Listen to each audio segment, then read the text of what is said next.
Remus John Lupin. Easily the best defense against the dark arts teacher Harry has at his time in Hogwarts, with the possible exception of Dumbledore, but I'd argue that he was less his defense against the dark arts teacher and more so his defense against Voldemort teacher. So this question has less to do with his qualifications, which he obviously has for the role, but more so to do with how he actually got the role in spite of the fact that he's a werewolf, which, even for Hogwarts standards, is an occupational hazard.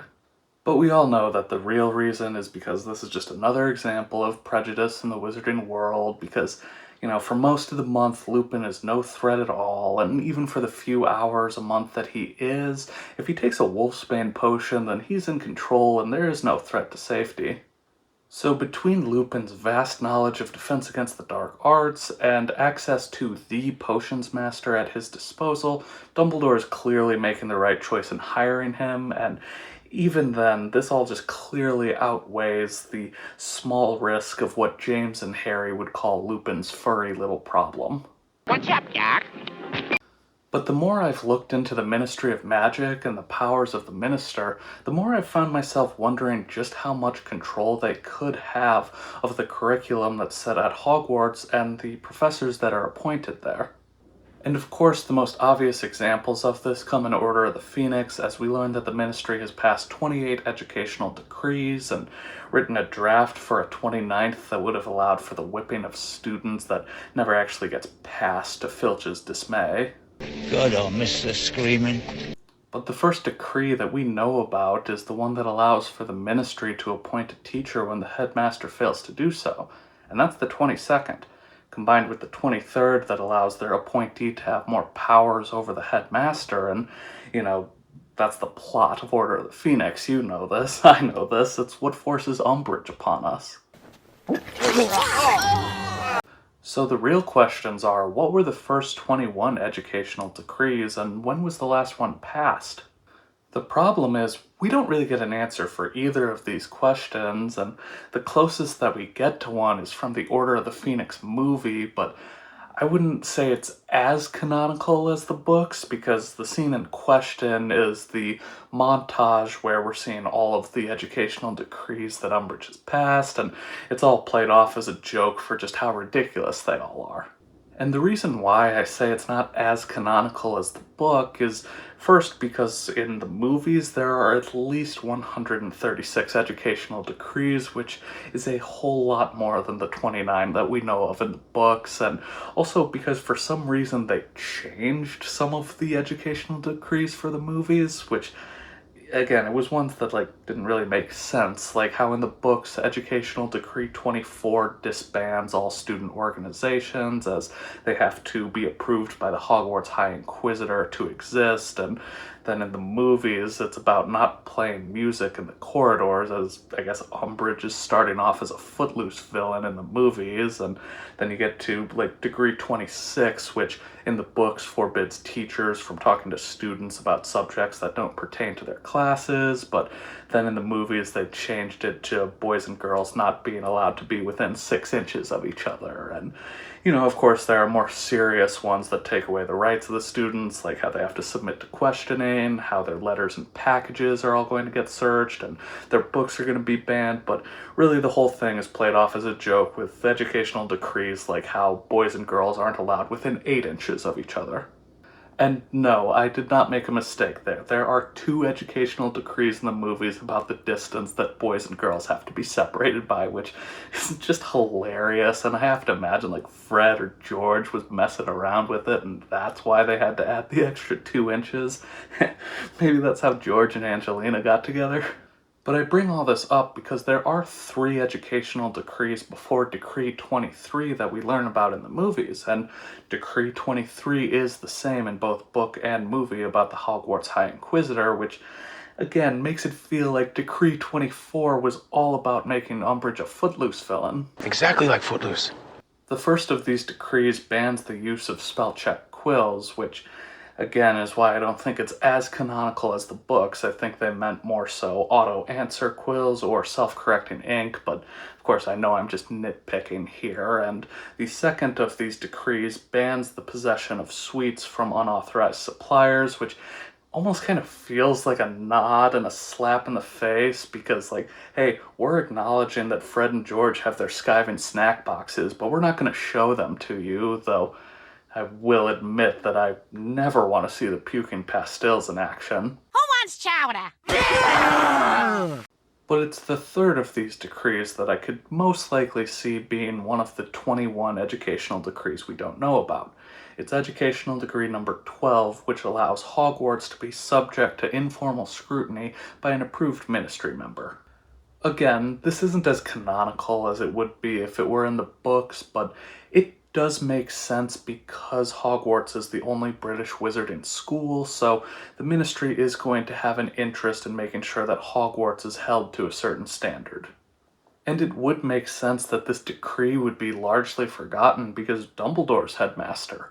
First, he's been there for over 30 years at this point when we get to Order of the Phoenix. Second, it's Dumbledore. And third, what minister is going to look at what's happening at Hogwarts with the man who defeated Grindelwald being in charge of the school, who probably taught them himself, and to add on top of it, was offered the post of Minister of Magic before them? Who is going to look at that guy and think, you know what? I know better. Dumbledore's got style. Hagrid even tells us that Fudge was constantly sending Dumbledore owls when he first became minister, seeking his advice.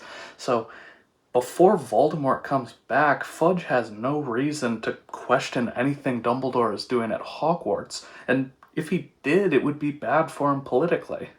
But the point of all of this is that Fudge, or any minister, could have the ability to question or even veto Dumbledore's decisions and cite reasons like student safety.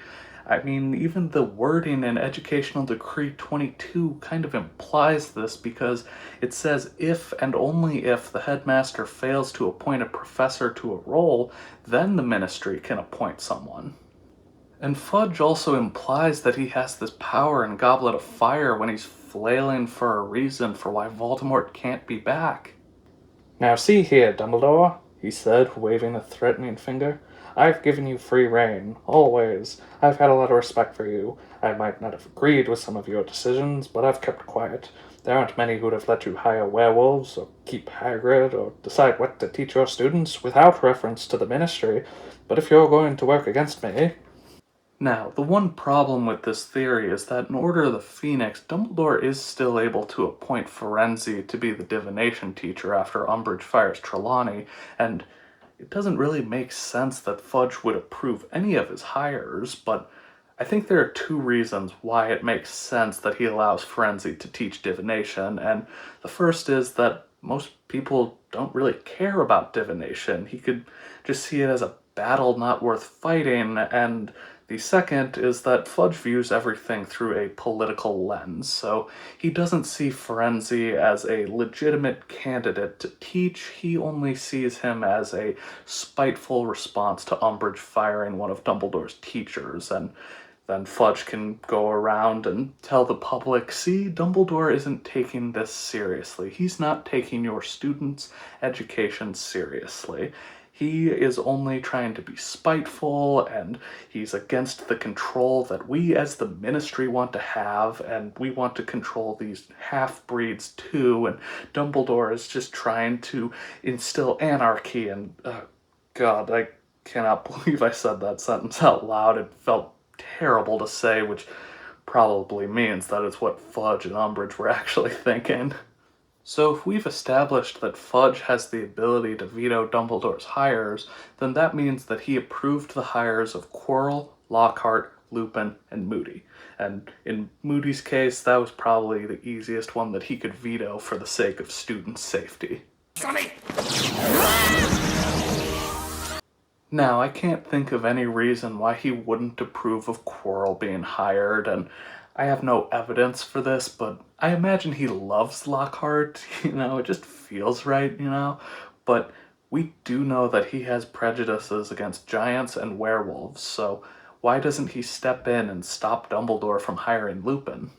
Well, like I said, Fudge views everything in a political lens, so let's remind ourselves what's happening after Chamber of Secrets. Sirius has just escaped Azkaban, being the first prisoner to ever do so it's an unprecedented time, leading to even more fear rising. This means that Fudge has two options. One, he can reject Dumbledore's pick for Defense Against the Dark Arts Professor, and then ask for his help and just hope that Dumbledore isn't petty and then rejects him too and says, it's not his responsibility, which it really isn't. I missed the part where that's my problem. Real ones know why I picked that clip. Click on the card if you want to know too. Or he can let Lupin teach at Hogwarts and ensure that Dumbledore has no reason not to help him. And it does seem like Lupin is hired later in the summer because why else would he be riding the Hogwarts Express with the students? But wait, I hear you saying, Dumbledore isn't that petty, and Fudge knows that too, so he's not just gonna agree to this for nothing, and I mean, yeah, he's an idiot, but even he's not that dumb. Is he though? There is something different at Hogwarts this year, though. Something that Dumbledore would otherwise never let happen. And that's Dementors at the entrances of Hogwarts. And of course this is Fudge's idea instead of Dumbledore's because Dumbledore doesn't trust the Dementors. Fudge does, and he also wants to keep Harry safe. He believes that Sirius is going to attack the castle to get to Harry, and he's not going to listen to Dumbledore in every situation. He believes he's right here and thinks that the Dementors are the best way to protect Harry. But at the end of the day, Dumbledore is the one who's in control at Hogwarts, almost completely, and there is nothing Fudge can do to change his mind about Dementors because he cares about the safety of his students, not named Harry Potter, first and foremost.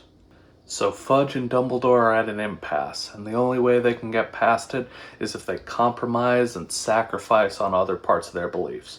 In Fudge's case, that means letting Lupin teach at Hogwarts in spite of his fear or hatred of werewolves, and for Dumbledore, he believes that having Lupin teach his students, and Harry in particular, is more important than keeping the Dementors away from the edges of Hogwarts, as once again he works towards the greater good.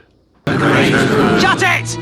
And that is how Lupin was able to become the Defense Against the Dark Arts teacher.